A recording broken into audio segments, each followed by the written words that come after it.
Ang kwentong ito ay hango sa totoong buhay. Karanasan ito ni Iban.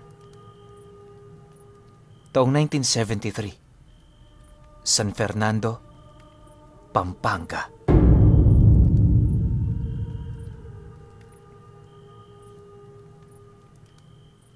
Marami sa parte ng nakaraan ni Iban ang gustong-gusto na niyang kalimutan. Aminado rin naman kasi siya, hindi siya naging mabuti sa kanyang mga magulang at sa mga kapwa niya. Marami rin noon ang nanghuhusga dahil na rin sa kanyang mga masasamang gawain. Mahirap mang aminin pero naging parte si Iban noon sa grupo ng mga taong nagpapakalat ng mga ipinagbabawal na gamot sa mga lugar ng San Fernando. Kaya siya napabilang sa ganoong samahan ay dahil na rin sa impluwensya ng kaibigan niyang tinitingala niya.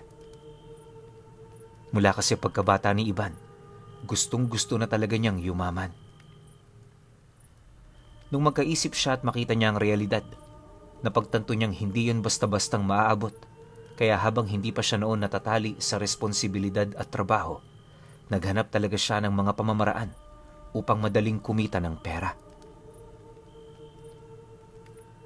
Ngunit sa kasamaang palad, dala ng matinding pagmamalabis, nalagay siya sa maling direksyon ng buhay. Noong una, ikinatutuwa pa ni Iban na mapabilang sa mga ganoong bagay, pero sa kalauna ay hindi na siya nasasabik sa mga limpak-limpak na salaping kanyang natatanggap. Habang tumatagal kasi, mas lalo ring lumalaki ang kanyang mga pangangailangan, kaya kahit gaano pa man karami ang bungkus na perang nakukuha niya, hindi na yun sapat. Marami kasi siyang luhong pinaggagastusan, kung kaya't sa loob ng ilang taon niyang pananatili sa ganoong larangan, patuloy pa ring nasa baba ang estado ng kanyang buhay. Tuluyan na rin siya noong nahiwalay sa kanyang pamilya at alam din niyang pinaghahanap na siya ng mga alagad ng batas. Mabigat na kasalanan na kasi noon ang kanyang ginawa dahil bukod sa pagbebenta ng mga iligal, nasangkot din siya sa ilang patayang nangyari sa kanilang lugar. Dahil sa pangyayaring yon, iisang bagay na lamang ang naisip ni Iban at yon ay walang iba kundi ang lisanin ng bayan.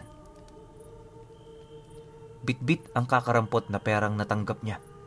Hindi na siya nagdalawang isip na sumakay ng sasakyan patungo sa probinsyang malayo rito. Habang binabagtas niya noon ang daan, hawak-hawak niya ang kakarampot na pag-asa na balang araw magkakaroon din siya ng maganda at tahimik na buhay. Sa edad niya kasi noong 25, napagtanto niyang hindi pala yaman ang kailangan ng tao. Ang tanging kailangan niya ay ang mapayapa at masayang kapaligiran kasama ng mga taong nagmamahal sa kanya. Aminado man siyang hindi niya madaling makakamit ang bago niyang pangarap, nangako siya sa kanyang sarili na hanggat nabubuhay siya, susubukan niya itong gawin. Sa loob ng halos 3 araw niyang paglalakbay, milya-milya na nga ang layo niya sa bayan ng San Fernando. Pagdating naman niya noon sa lugar ng Balesteros sa Cagayan, agad naman siyang naghanap ng lupa na pwede niyang mapagtirahan. Kokonti pa lang noon ang mga tao sa baryo, kaya hindi pa noon uso ang titulo. Kumbaga, lahat ng parte ng lugar pwede mong pagtirahan, basta ba'y wala pang nagmamay-ari rito. Hindi naman noon nahirapan si Iban sa paghahanap, kaya nung nalagyan na niya ng bakuran ng lupang kanyang pinagtitirahan, agad naman siyang bumili ng mga karampatang materyales para patayuan ang bahay. Upang makatipid din sa gastos, hindi na siya humanap pa ng makakatulong. Mano-mano niyang itinayo ang kubo niya na umabot naman ng 1 buwan. Gayunpaman, kahit matindi ang kanyang sakripisyo para lamang maitayo ito, hindi naman niya yun ininda. Pagkatapos naman niya noong makagawa ng bahay, agad naman siyang nagsimulang magtanim ng gulay sa likuran nitong bahagi.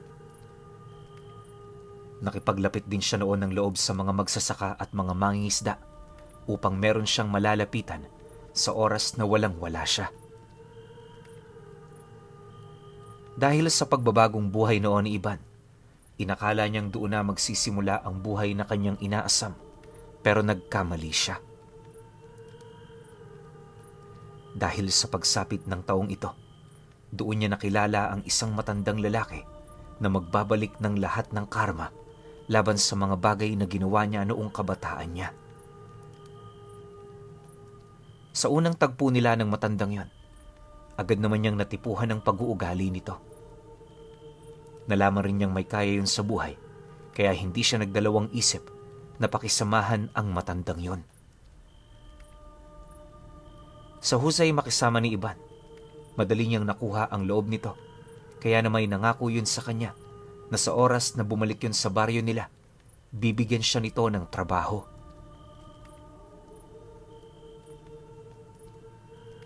Nang marinig naman niya ang sinabi ng matanda, abot langit naman ang kanyang ngiti habang taus-puso roong nagpapasalamat. Kulang na nga lang sambahin niya ito, dala na rin ng matinding pangangailangan sa salapi. Dumaan pa ang isang linggo. Bumalik ang matandang yon bitbit ang isang balita. Inanyayahan siya nitong tumungo sa abulog para magbantay sa bodegang pinag-iimbakan nito ng mga palay, karne at isda. Dagdag pa ng matanda, may kasama rin siya sa lugar na yon, kaya wala siyang dapat ipag-alala. Hindi rin katangi-tangi ang alok nitong sweldo sa kanya, kaya hindi na rin siya nagdalawang isip na sumama rito. Sa pagbagtas naman nila noon ng daan, patuloy naman ang kanilang mga naging pag-uusap. Tuwang-tuwa talaga noon si Iban. Gawa ng ipinaparamdam nito sa kanya ang kagustuhan nitong may ahon siya sa kahirapan. Alam mo, Iban, bilib na bilib ako sa mga kagaya mo. Masisipag at kaya nang tumayo sa mga sariling paa. Huwag kang mag-alala. Hanggat may negosyo ako, hinding-hindi kita pababayaan. Basta gawin mo lang yung parte mo at ako nang bahala sa'yo. Ayos ba yun? Wika ng matanda sa kanya. Oo naman, Chong. Walang problema. Maasahan niyo ako sa kahit na anong trabaho. Sagot naman ni Iban. Makalipas lamang ang isang oras na paglalakbay, narating na nga nila ang bodega nitong nakaluklok sa dulong parte ng isang malawak na palayan. Ilang milya din ang layo nito sa dalampasigan, tapos kilo-kilometro din ang kailangang bunuin kapag tutungo ng baryo. Pagdating naman nila sa lugar na yon, hindi naman gaanong nagtaka si Iban, gawa ng may mga pagmamay-ari rin yung sasakyan. Maya-maya pa, pagpasok naman nila sa loob ng bodega, agad naman siyang ipinakilala sa 3 lalaking kasalukuyan doong nagbabantay. Ayon sa matanda, matagal na niyang trabahador ang mga taong yon, kaya nasisiguro niyang mapagkakatiwalaan ang mga ito. Inabisuhan din siya nitong huwag mahiya roong lumapit, gawa ng napulong na niya ang mga ito. Matapos namang maipaliwanag sa kanya ng matanda ang lahat-lahat, agad naman yung nagpaalam sa kanya. Pag-alis naman ng sasakyan nito, tahimik lang naman siyang sumunod sa kanyang mga kasama habang pinakikinggan ang magiging trabaho nila sa bodega. Sa pagsapit naman ng gabi noong mismong araw, napansin naman niya noong maaga pang natutulog ang kanyang mga kasama.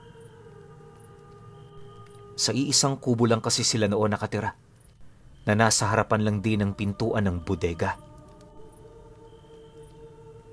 Dahil dito, sa halip na pumasok na rin si Iban sa kanyang silid, pinili naman niyang muling buksan ang bintana sa sala upang pagmasdan ang buong paligid. Ang kaso lang, di pa man siya nakakaupo sa harapan ng bintanang yon, bigla naman siyang nilapitan ng kanyang mga kasama, sabay wika sa kanya ng isa sa mga ito ng, May 2 batas pala kami rito kapag gabi na. Una, huwag kang magbubukas ng bintana. At ikalawa, huwag kang lalabas ng 10 oras. Kung gusto mong gawin ang mga bagay na yan, humiwalay ka rito sa kubo. Nagtatrabaho lang kami dito para sa pera, Ivan. Kaya ayaw naming mapahamak.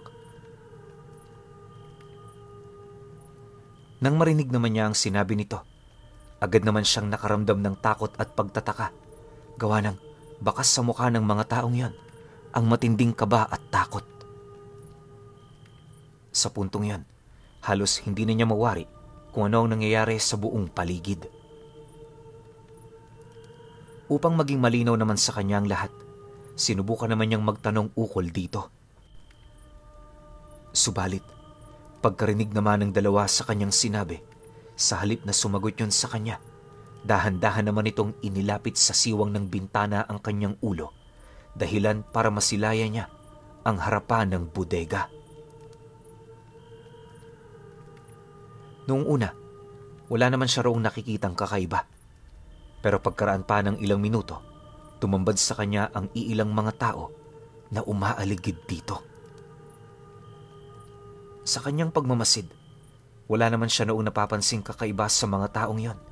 Pero pagtama ng liwanag ng buwan sa katawan ng mga ito, doon na siya binalot ng matinding takot dahil yung mga taong inakala niyang mga ordinaryo, mga demonyo pala. Paglalarawan niya sa mga ito, pangkaraniwan naman ang mga wangis nun. Pero may mga nanlilisik yung mga mata. Hindi rin normal ang kanilang paglalakad na parabang wala na sila sa kanilang mga sarili. Pagdududahan din sana niya yung sinabi ng kanyang mga kasama, pero nung masipat niya ang isa sa mga ito na nagpalit ng anyo bilang isang kalabaw na may 4 na sungay, mas lalo siyang nawalan ng lakas ng loob para tutulan ang mga bagay na sinabi nito.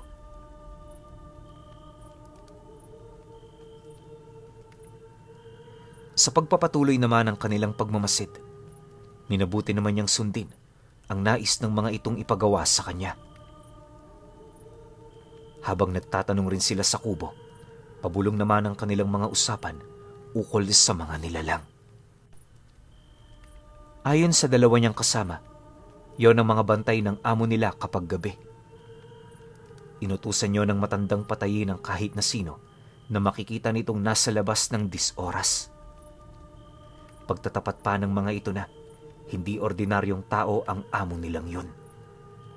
Ang dahilan lang kung bakit nanatili sila rito ng matagal na panahon ay dahil sa maayos ang pagpapasahod nito sa kanila.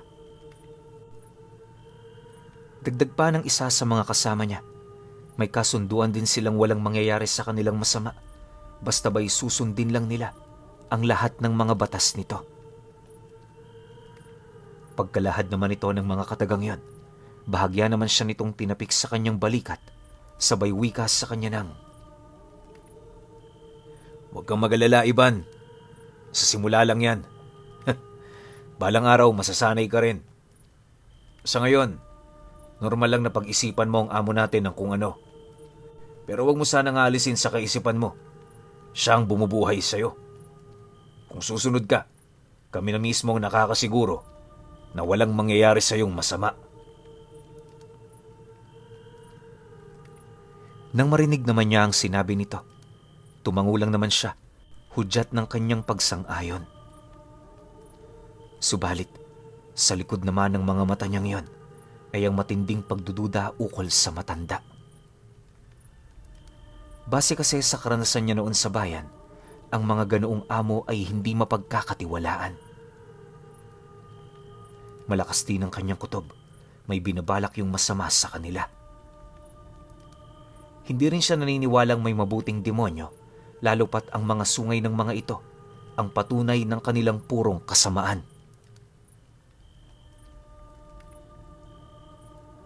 Sa paglipas pa ng mga araw, nagpatuloy ang kanilang trabaho sa bodega. Gabi-gabi, gano'n ang nakikita niya, kaya na may sa katagalan, nasanay na rin siya. Ang kaso lang, kapag bumibisita noon ang matanda sa kanila, palagi itong nagdadala ng mga pagkain at inumin. Di naman sila makatanggi sa alok nito, kaya wala rin silang magagawa kundi inumin ang mga iniaabot nito sa kanila. Habang tumatagal naman ang ganoong kaganapan, labis naman ang pagtataka noon ni Iban, gawa ng bakit personal itong iniaabot ng matanda na tipong pinagmamasdan talaga nito ng maigi na iinumin nila ang nilalaman nito.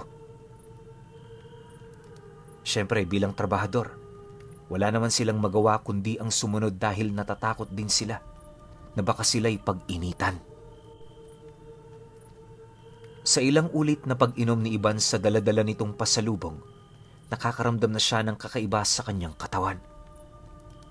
May mga pagkakataong kapag gabi, hindi siya nakakatulog ng maayos dahil sa parang ahas na gumagalaw sa loob ng kanyang tiyan. Ininda niya ito ng ilang buwan at nung dumating na sa puntong hindi niya ito makayanan, doon na siya nagreklamo.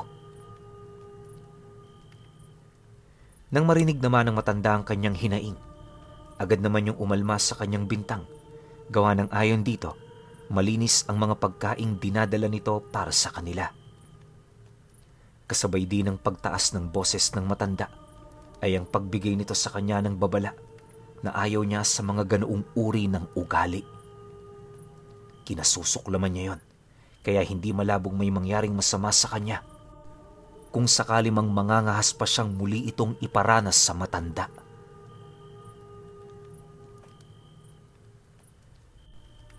Matapos naman itong makapagwika, agad naman itong umalis sa kanilang tinutuluyan. Mula noon, naging madalang na ang pagbisita ng matanda hanggang sa napansin na lamang nilang tatlo na unti-unti na ring lumulobo ang kanilang mga tiyan. Sa loob lamang ng ilang linggo, para na silang mga buntis na may 5 buwang sanggol na dinadala. Hirap na hirap din sila noon sa pagtatrabaho, gawa ng konting kilos lang, napapagod sila ng husto. Ang ikinagulat pa nila noon ay yung pagiging makakalimutin nila sa mga bagay na kakatapos lang nilang gawin. Dahil sa ganoong pangyayari, nagpasya naman ang 2 niyang kasama na hintayin ang amo nila para makaliban sa trabaho. Kinakailangan din kasi nilang ipakita ang kalagayan nilang yon, gawa ng nababahala na rin sila na baka kung ano pa ang mangyari sa kanila.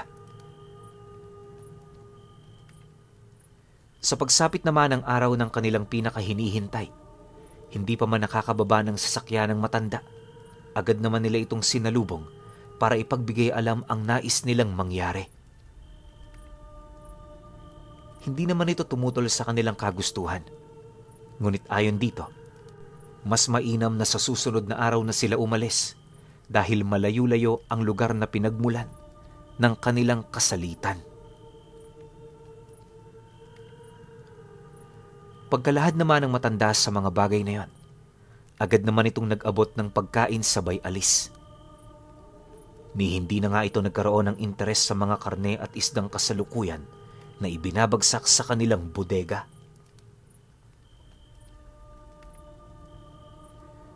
Kung hindi nyo kasi naitatanong, semanahan ang bagsakan sa bodega.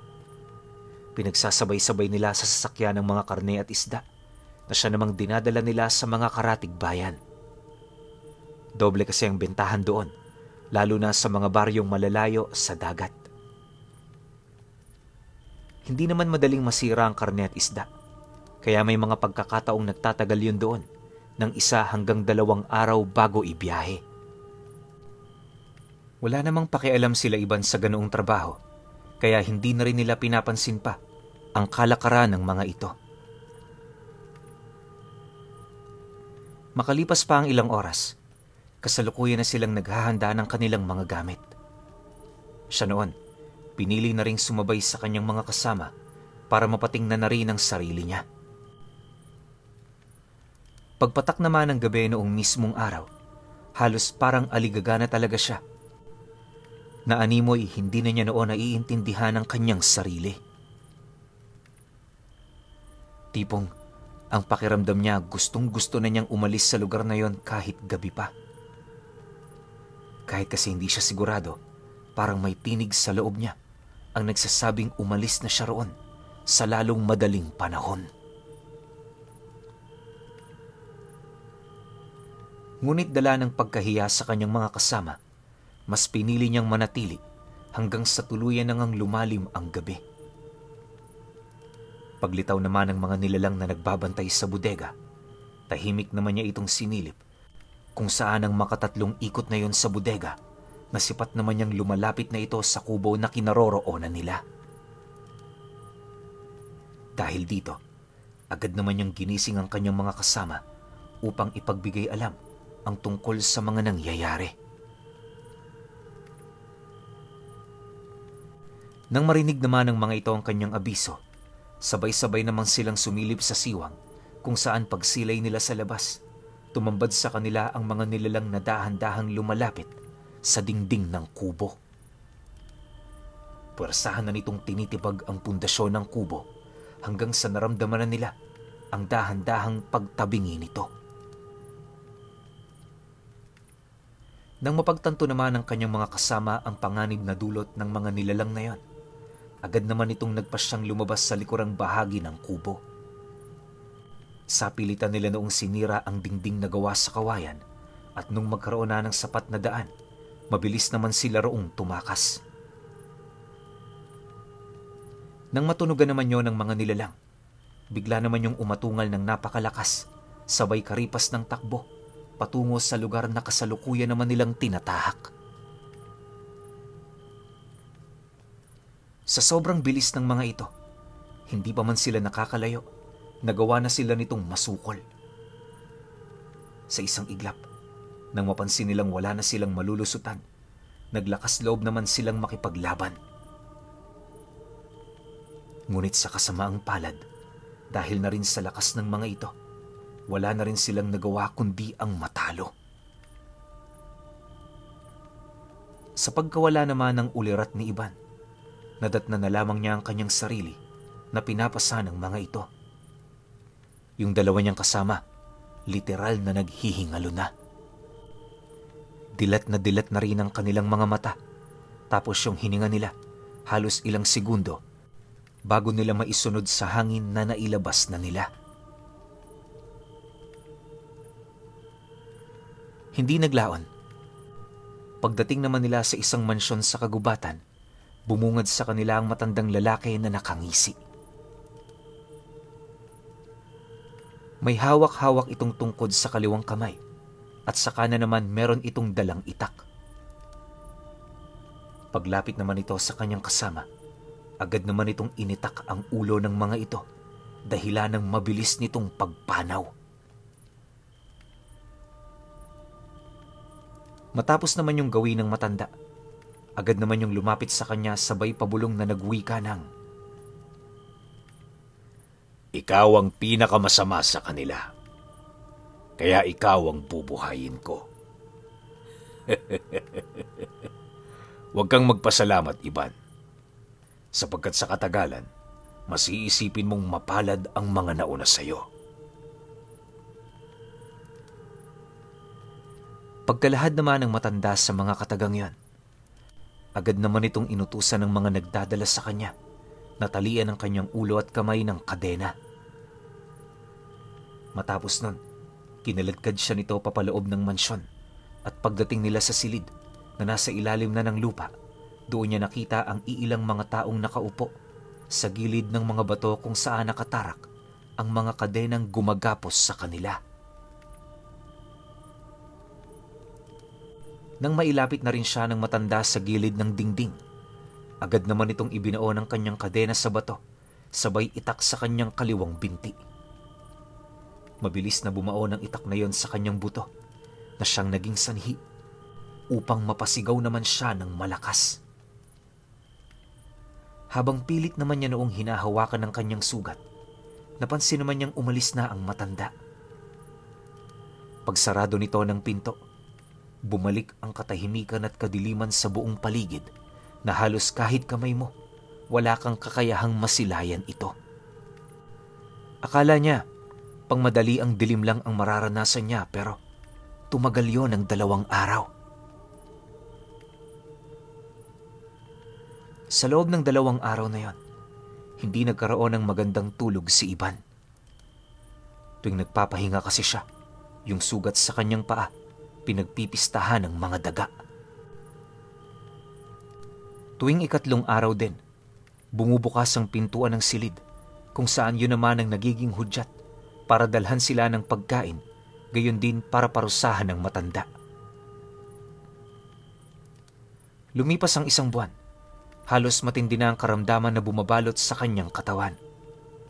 Alam din niyang hindi na siya makakaligtas pa, kaya buong puso na lamang niyang hinihintay ang kanyang katapusan. Ngunit sa hindi inaasahang pangyayari, makalipas lamang ang kalahating taon, nabulabog ang lugar na yon. Pagbukas noon ng pinto, nagulat na lamang siya nang makita niya ang 3 kalalakihan na nagmamadaling pumasok dito. Paisa-isa nitong kinalaga ng mga bilanggo para itakas. Matagumpay naman silang naitakas sa lugar na yon, pero pagdating nila Iban sa tahanan ng mga albularyo, marami sa kanyang mga kasama ang agad na binawian ng buhay matapos masinaga ng araw. Nang siya na lamang ang natira, napansin naman ng mga manggagamot sa kanya yung bituka niyang nakalabas na. Inuuod na rin ito, tapos yung kalahati nito agnas na. Yung kaliwang binti naman niya, kinakailangan na ring putulin dahil sa dami ng nanang nanuot na sa kanyang mga buto. Habang ginagamot naman noon si Iban, wala siyang ibang ginawa kundi pahintulutan ng mga ito sa mga bagay na maaaring makapagsalba sa kanyang buhay. Pagkaputol naman noon ng kanyang binti, inakala niyang doon na magtatapos ang lahat, pero lingid sa kanyang kaalaman, meron pa palang nabubuhay na nilalang sa kanyang sistema. Nang malaman naman ng mga albularyo ang tungkol dito, agad naman yung gumawa ng paraan para lasunin ang nilalang na yon. Subalit sa kasamaang palad, napakalakas ng resistensya nito. Tipong lahat ng gamot na kanilang ipinapasok sa katawan ni Iban, hindi roon tumatalab.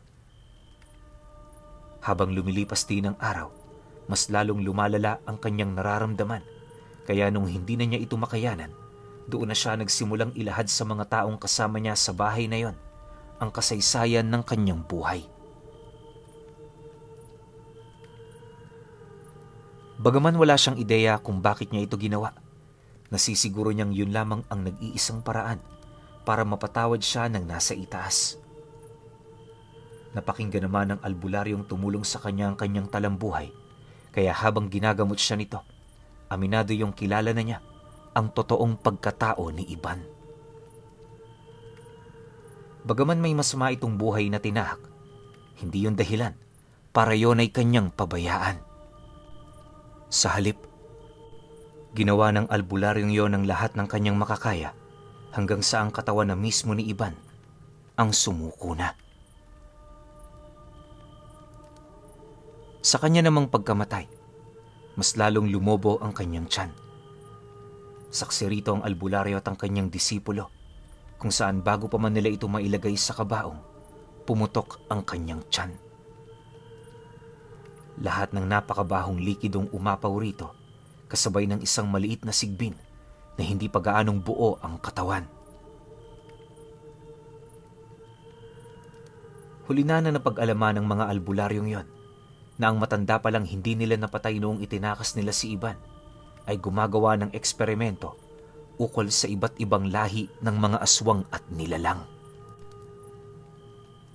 Sa kasamaang palad, hindi naman nila yun napatay dahil nung nasunog nila ang mansyon ng nilalang na yon, tumakas na ito sa kanilang lugar. Marami ring napabalitang biktima nito, pero lahat yon hindi magkakapantay sa hirap na pinagdaanan ni Iban. Marami ang nagsasabi na kaya sinapit niya ang ganoong bagay ay dahil na rin sa sama ng kanyang mga ginawa. Naniniwala rin ng mga ito na ang pahirap na kanyang natamasa hanggang siya ay bawian ng buhay ay isa lamang sa mga balik ng karma. Pero nagkaroon ng matinding takot ang albularyo at ang disipulo nito mula noon nasaksihan nilang dalawa ang pagsabog ng tiyan ni Iban.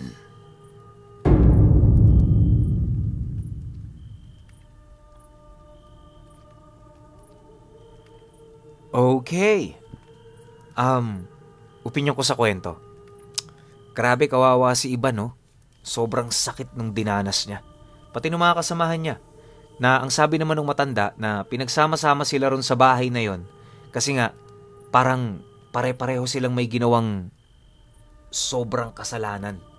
'Di ba? So, hindi ko masabi na itong matandang tong ginawa silang eksperimento, yung amo nila, nasa mabuting panig. Or isa to sa mga aswang na ang tanging binibiktima lang yung mga tao talagang sobrang halang na yung kaluluwa. Tulad nito ni Iban, bukod sa nagbebenta siya ng ipinagbabawal na gamot, kasangkot pa siya sa mga ilang patayang naganap. Siguro, sobrang dami nang napatay nito nila Iban. Kaya yung karma, itong matanda na yung nagbigay sa kanila. Siguro ako, feeling ko nakakaamoy itong matanda na to. Kasi hindi naman to basta mangunguha ng tao o mambibiktima ng ordinaryong tao kung hindi niya nararamdaman o hindi niya natutunugan na masama yung taong yun. So, 50-50 tayo sa kwento na to. Kasi itong matandang nag-eksperimento ng aswang o iba pang nilalang, kinukuha lang yung mga halang yung kaluluwa. So, sa sitwasyon ni Iban, na alam naman natin yung past life niya, yun nga, pangit, siya yung ginawang kasangkapan nun. So, ako hindi ko alam kung saan ako papanig. Though kawawa naman si Ivan, pero wala naagawa siya ng kasalanan . Alam naman nating lahat na sa mundong to, lahat merong karma. May mabuti, tsaka merong masama. Nasa sa inyo na lang yan kung anong gagawin ninyo sa kapwa ninyo. Pero syempre, kayo pa rin. Kung may opinyon kayo sa kwentong ito, comment nyo lang sa baba. Yun lang. Hanggang sa susunod na kwento. Salamat.